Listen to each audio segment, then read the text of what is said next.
Muito bom dia, boa tarde ou boa noite, a paz do Senhor. Dia 26, faltam 4 dias, vamos até o final, vamos continuando. Espero que esteja todo mundo bem, tendo uma ótima semana. Sexta-feira, e vamos lá. Continuo aqui na casa da minha madrinha, mas vamos continuando junto, falta pouco, já estamos terminando. Eu espero que quando acabar essa sequência toda eu não desanime depois de parar de postar vídeo, porque eu gosto, cara, só que às vezes é complicado encaixar na rotina, mas enfim, eu vou tentar trazer ainda as coisas aqui, não diariamente, porque que realmente está sendo um desafio também pra mim, mas eu gosto. Então vamos manter firme, em nome de Jesus vai dar tudo certo e eu vou continuar postando outros vídeos. Para quem não sabe, o Projeto Corra é um projeto que eu fiz aqui no meu pequeno canal, para poder trazer mensagens devocionais, palavras diárias para vocês, para poder ajudar quem estiver precisando na luta contra a carne, né, contra os pecados da carne, mais voltados para o pecado sexual, mas serve para diversos outros pecados da carne, vai depender de qual é essa batalha. Tenho certeza que a palavra também vai se aplicar, né? Não sei se é a ira, se é a gula, se é o problema com álcool, o problema com drogas, enfim, eu tenho certeza que a palavra do Senhor vai te ajudar da mesma forma. Amém? Tudo isso para você poder abandonar o pecado ainda esse ano, deixar ele de lado, os vícios, os ciclos, os pecados, e começar um novo tempo em 2026 mais próximo do Senhor, começar com o pé direito para ter um ótimo ano, um ano abençoado e muito bom, eu creio. Tá certo? E bom, hoje a gente vai voltar pro livro de Salmos, e a gente vai ler o Salmos 51, dos versículos 10 ao 13. Então vamos lá. Cria em mim um coração puro, ó Deus, e renova dentro de mim um espírito estável, ou, em outras versões, inabalável. Não me expulses da tua presença, nem tires de mim o teu Espírito Santo. Devolve-me a alegria da tua salvação e sustenta-me com o espírito pronto a obedecer. Então ensinarei os seus caminhos aos transgressores, para que os pecadores se voltem para ti. Amém? A gente vai em partes, porque é muito interessante essa parte todo esse versículo aqui, esse pedaço, porque aqui foi quando Davi escreveu esse salmo, foi logo após ele ter conversado com o profeta Natan a respeito dele ter cometido o adultério, né? Davi estava lá no seu reino, ele não foi para a guerra, que ele deveria ter ido, e como rei, né, ele tem que ir na guerra, nem que seja para estar lá com seus soldados. Não foi, ficou lá. E sim, e nessa guerra ele ficou no seu palácio, ficou andando para lá, né, no seu reino lá, e viu lá da sua casa uma mulher tomando banho e se apaixonou, gostou da mulher tomando banho, provavelmente estava nua. E, bom, chamou a mulher lá, acabou tendo relações com ela, e só que a mulher era casada com muitos soldados. Além de ter cometido o adultério, depois ele colocou esse soldado à frente da guerra, ou seja, na linha de frente, onde vai ser o primeiro contato da guerra, quando vierem os dois impérios se atacando lá, os dois reinos se atacando. Ou seja, quem tá lá muito provavelmente vai morrer, e não aconteceu diferente. O rapaz acabou morrendo e a mulher ficou viúva. E, enfim, após o tempo de luta, ele acabou ainda tomando a mulher como esposa. Mas teve filho com ela e tudo. Enfim. Mas não é isso que a gente quer chegar. É na parte do adultério. Que Davi se deixou levar, acabou cometendo adultério. E depois, após isso, ele escreveu esse salmo. Desesperado, pedindo perdão pro Senhor.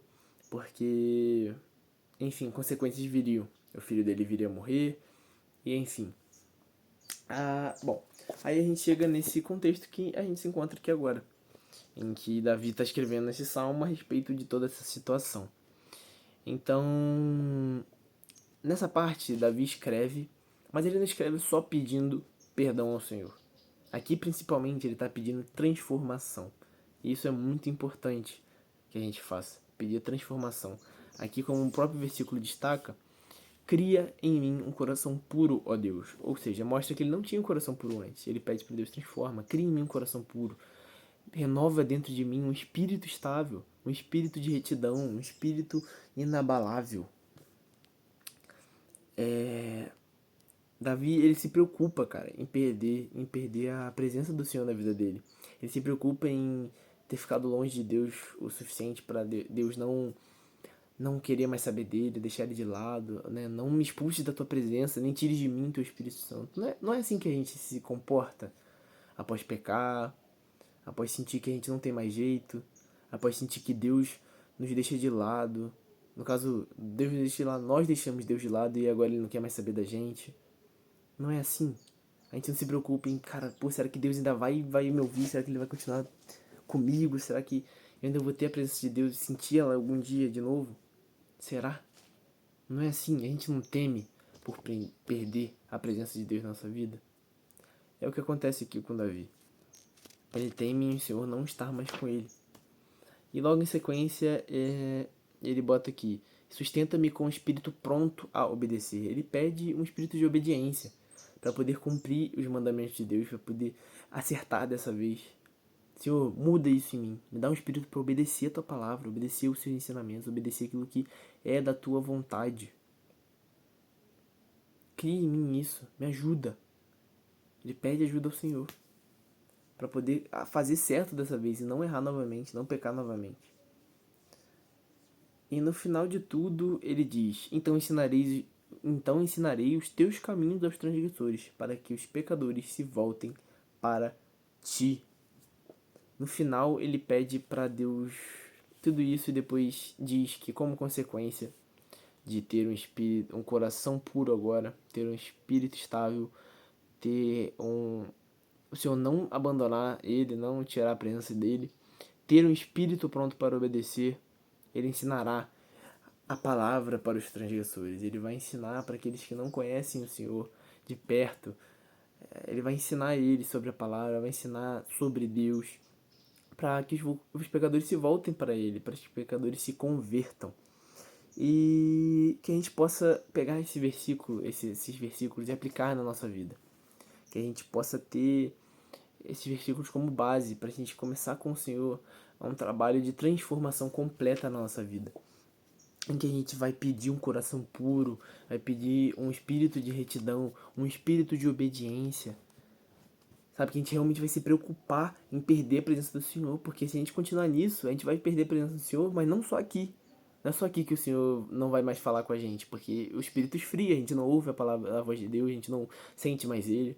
Não é só aqui que a gente vai perder a presença do Senhor, mas é quando a gente for, é o depois que importa. Na vida eterna, estar longe da presença do Senhor vai ser a pior coisa que qualquer um de nós pode passar. Imagina passar a vida eterna sem ter o nosso Senhor do nosso lado, sem poder se comunicar com Ele nunca, jamais, porque vai ser eternamente só com uma coisa, uma chama que arde eternamente, causando dor, sofrimento, gritos de angústia. É isso que o inferno vai trazer para quem continuar nisso. É pesado, mas é a realidade. Infelizmente, é a realidade que bate contra a gente. Porque é assim, cara. A presença aqui, nesse caso, que Davi teme perder, é a presença do Senhor. Até porque naquela época o Espírito Santo não habitava dentro das pessoas. Mas Deus podia se afastar de Davi. Que era cheio da unção e o Espírito de Deus se apossava dele. O Espírito de Deus falava com ele. E ele temia perder a presença. A gente pode sim continuar nisso e esfriar o nosso espírito para a gente perder a presença do Senhor também, mas a presença maior dele é a presença que a gente tem que passar com ele eternamente. Na nossa vida eterna, se a gente for pro céu, a presença dele vai estar conosco dia após dia. Dia após dia. E continuando nisso, caso a gente morra amanhã, preso nesse pecado, a eternidade não vai ser com a presença do Senhor. E é isso que a gente tem que temer perder. A gente não tem que temer ir pro inferno, mas tem que temer passar a eternidade longe da presença de Deus. E, enfim, tudo isso que Davi pede, né? O coração puro, o espírito estável, não expulsar da tua presença, o espírito pronto para obedecer, tudo isso é pra gente poder abandonar, para ele poder abandonar o pecado. Não só pedir perdão para Deus, mas se perdoar e se transformar para que aquilo não ocorra novamente, em hipótese nenhuma. Por que Davi continuou sendo um homem segundo o coração de Deus? Mesmo mediante essa... Porque isso aqui, cara, lendo assim, isso é uma atrocidade, cara. Olha que, tirando do contexto das palavras bonitas da Bíblia, olha que loucura. Davi não foi para a guerra que o rei deveria ir, como responsabilidade dele.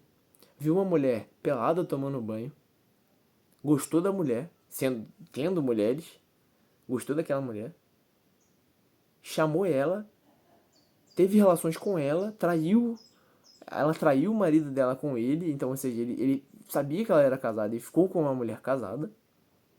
Depois, como consequência disso, sabendo a besteira que fez, colocou o marido da mulher na frente da guerra para que ele morresse, ou seja, é praticamente um assassino.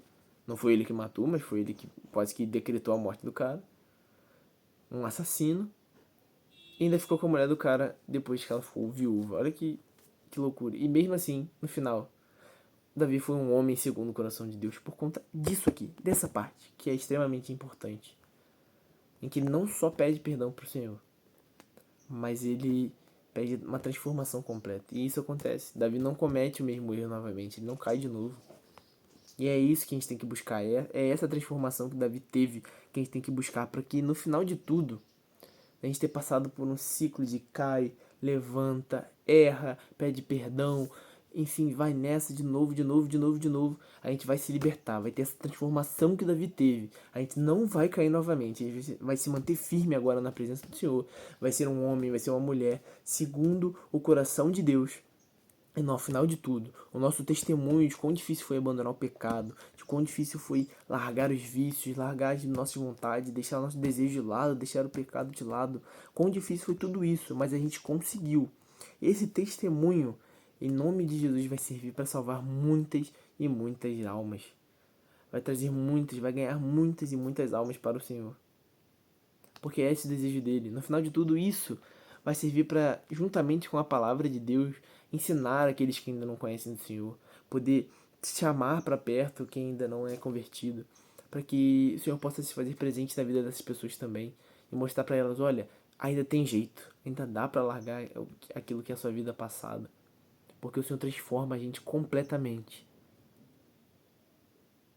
Isso tudo é para ensinar a misericórdia do Senhor para essas pessoas e para lotar o céu em nome de Jesus. Amém? Bom, essa foi a palavra de hoje. Eu espero que possa ser muito útil ao seu coração. Eu espero que tudo aquilo que você tenha ouvido, que tenha visto que é realmente interessante, que vai ajudar muito na sua caminhada, que você possa guardar no seu coração, meditar sobre e ter a presença do Senhor firme na sua vida. E o que você achou que eu falei besteira, que não é bem assim, que você possa descartar, porque a gente só guarda para si aquilo que edifica a nossa vida. Amém? Então é isso, gente. Permaneçam firmes, peçam ao Senhor ajuda nesse quesito, para não só pedir perdão ao Senhor, mas pedir uma transformação completa da sua vida. No coração, no espírito, na obediência. E tema por perder a presença do Senhor, não só aqui. Claro que aqui é extremamente importante. Ter a presença do Senhor aqui nessa terra difícil de lidar, que a terra, viver no mundo que a gente vive é difícil. Ter a presença dele aqui é extremamente importante, mas tema principalmente pela presença eterna que você vai perder depois que tudo isso aqui passar. Tema por isso. Não tenha medo de ir para o inferno, porque aí você está se movendo pela razão errada, mas tenha medo por ficar longe do seu Deus para o resto da sua eternidade. Isso sim a gente deve temer, e muito. Certo? Então é isso, gente. Permaneçam firmes, vamos continuando junto nessa caminhada. Faltam 4 dias para terminar. 27, 28, 29 e 30. Vamos continuando firme, trazendo vídeo para vocês diariamente. No caso, acho que dia 15 vai cair segunda-feira. Eu acho que é, né? Hoje é sexta, aí vai ser sábado 27, domingo 28. Não, então vai cair na terça mesmo. Vai ter na terça mesmo. Me confundi aqui. Enfim, é isso. Fiquem com Deus. E é isso, galera. Espero que vocês continuem tendo um ótimo dia, uma ótima tarde ou uma ótima noite. E nos vemos no dia de amanhã. Valeu, galera!